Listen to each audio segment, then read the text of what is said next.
부산 사상구의 한 주택가. 강아지와 함께 택시를 기다리던 남성에게 목줄이 풀린 진돗개 한 마리가 갑자기 달려듭니다. 이어 진돗개에게 물린 남성의 종아리에는 개 이빨 자국이 선명합니다. 뒤에 와서 막 뭐가 빵 공격을 한 거예요. 그래 제가 발로가 이리 털었어요. 물은 자국 또 놓고 앞에 와서 또 공격을 했어요. 그래갖고 옆에 있던 우리 작은 강아지를 또 공격해가 물었어요. 그게 한 7차례 정도 됩니다. 경찰이 출동하고 나서야 현장에 나타난 진돗개 주인은 고리가 풀렸었다며 잘못을 시인합니다. 했는지 이게 풀렸어. 이게 아니까 이게 고리가 빠져버리고 풀리고 했었던 거다. 그래도 내가 처리했었거든요. 진돗개 주인은 과거에도 2차례 이 개가 사람을 공격한 적이 있었다고 털어놨습니다.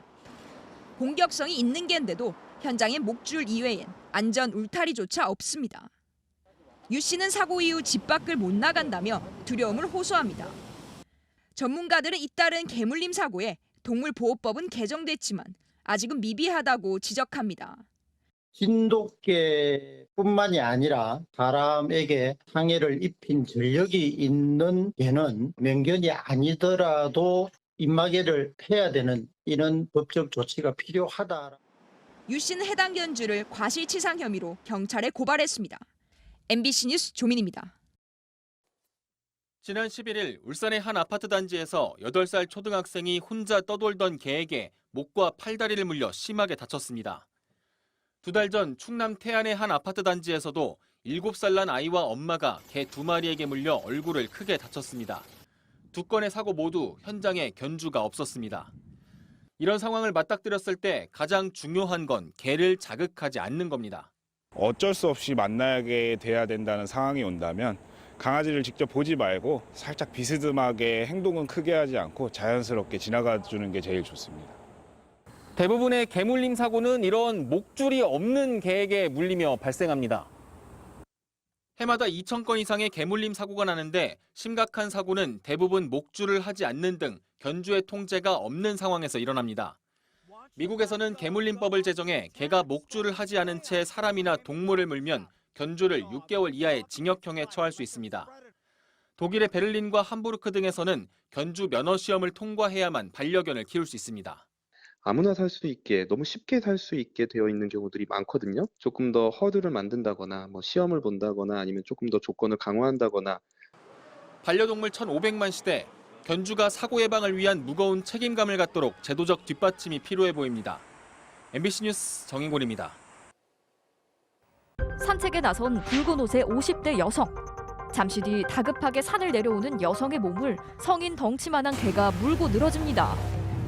3분 넘게 계속된 사투는 개가 사라진 뒤 끝났지만 병원으로 옮겨진 여성은 결국 숨졌습니다. 그런데 이 대형견의 안락사 여부를 놓고 관할시인 남양주시에 찬반 민원이 쏟아지고 있습니다. 개 안락사는 절대 안 된다는 의견과 안락사보다 가혹한 도살 처분을 해야 한다는 의견이 맞서고 해당 개를 입양해 교화시키거나 심리치료를 하겠다는 단체도 등장했습니다. 시민들의 의견도 분분합니다. 안락사 시켜야 돼. 그런 사고가 생기면 되겠어. 안전무장을 다 해가지고 다녀야지. 피해자의 가족 입장에서는 안락사를 시키는 게 맞다고 봅니다.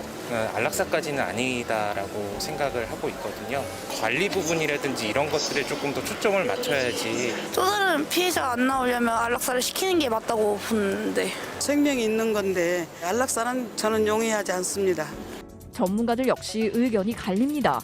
안타깝지만 안락사를 해야 되는 것이 맞습니다. 간단한 상처를 낸 경우 같으면 소위 말하는 개과천선을 할 수가 있지만 사람을 죽일 정도의 행동을 했다는 것은 고위험 범죄에 해당하는 피해라고. 반면 동물보호단체 관계자는 유족 입장을 생각하면 조심스럽다면서도 안락사 유보 입장을 전했습니다. 또 조심스럽겠지만 왜 갑자기 위협적인 행동을 했는가에 대해서는 공격성 여부 여러 가지를 좀 판단을 한 다음에 안락사를 결정을 해도 된다고. 대부분 제대로 돌보지 않고 키우는 개들에 대해서 이런 문제들이 좀 계속 생기는 거거든요. 중성화사업, 반려동물 등록제 그런 정보 정책이 운반이 돼야지 이런 사고들이 예방될 수 있다.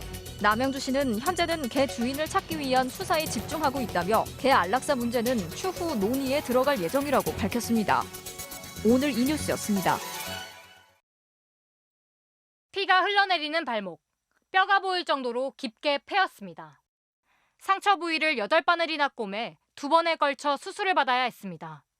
지난 9월 반려견을 데리고 반려견 놀이터에 갔던 30대 여성이 목줄 없이 달려든 다른 대형견에 물린 겁니다. 반려견도 뒷다리를 물렸습니다. 놀라서 저는 사실 제가 물린 것도 몰랐으니까 그 개가 없어지고 나서 보니까 이제 물려져 있었으니까요. 이곳 반려견 놀이터로부터 100m도 채 떨어져 있지 않은 견사에서 나온 개가 놀이터 입구에 서 있던 피해자와 반려견의 다리를 물었습니다.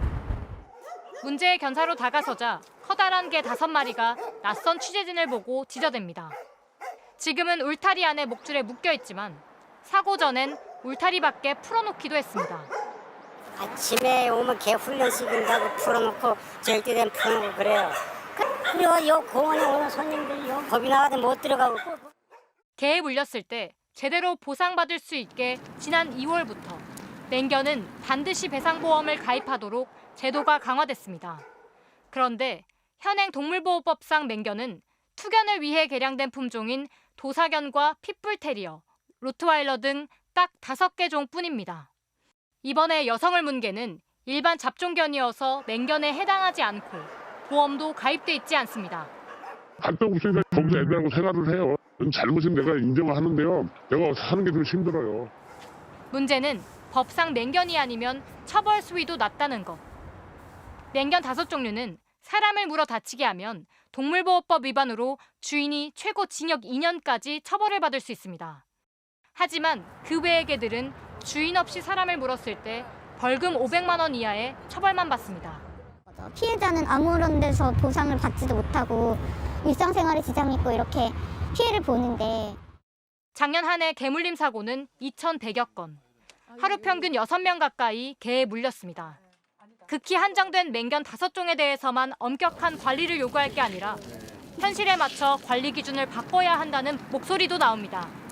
반려동물 전용 공간이 아니라면 줄을 푸는 행위는 정말 위험한 행위고 강력하게 단속이 필요하다라는 거죠.